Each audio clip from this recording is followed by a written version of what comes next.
Čaute ľudia, vítam vás z Modrovky a včera som bol v krásnej vianočnej Viedni spoločne s otcovou a ešte vlastne jednou firmou. Natáčal som skoro celý čas niečo a tak som si povedal, že niečo by z toho mohlo vyjsť. Stal som o 5:40 a začal som si upratovať izbu.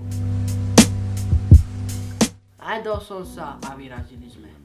Po 30 minútach a 23 km zhruba sme prechádzali cez bojsku, ale bola tam ešte tma. A ja som nevidel ešte ani na oči, pretože som akorát stál.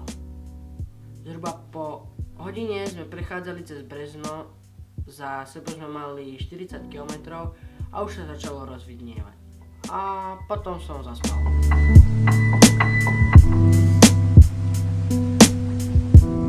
Zobudil som sa pred Banskou Bystricou, čo bolo už zhruba 1 hodina a 45 minút cesty za nami a nejakých 85 km.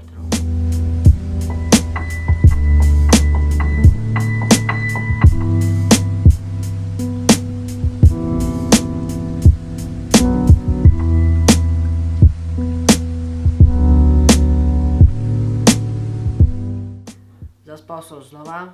Zobudil som sa až pred Bratislavou, čo je 300 km od nás. 4 hodiny cesty za nami.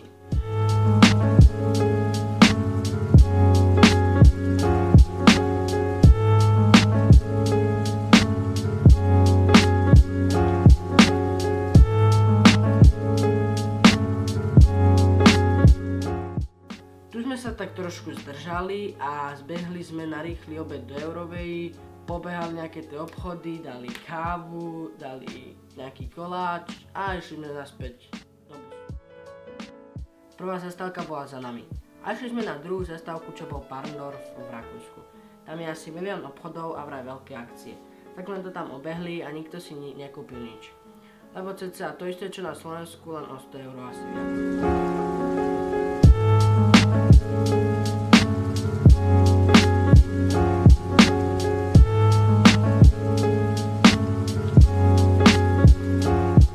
Čím rýchlejšie to išlo, tak sme sa snažili na to úplne zabudnúť a nastúpili sme zase do autobusu.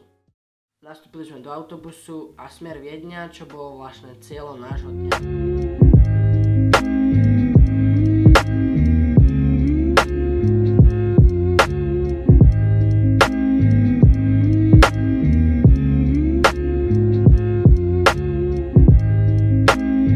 Viedeň je 370 km od nás, no a boli sme už zo pár hodín na ceste.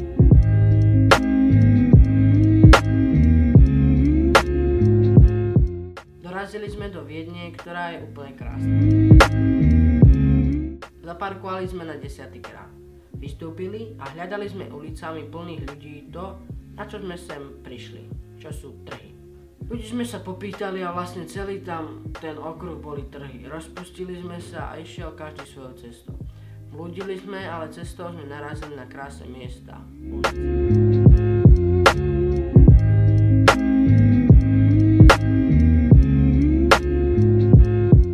Až sme dorazili k Mária Terezia Plac. No len to nebolo to, čo sme chceli. My sme chceli vidieť Rathausplatz.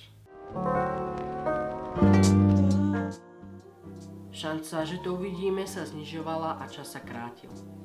Ale dali sme si punč, nabrali sme odvahu a išli sme to hľadať. Až sme k tomu prišli a bola to krása, ale ľudí tam bolo nenormálne veľa, takže zábery nie sú úplne to.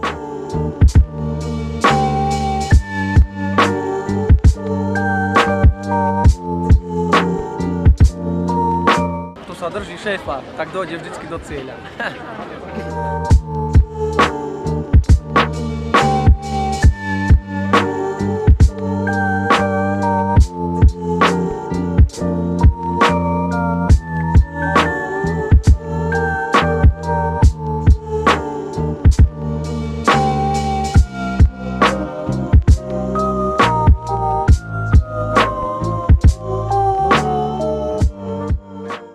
Toto bol môj trip vo Viedni, ak sa vám to páčilo, dajte like a dal som si fakt zabrať.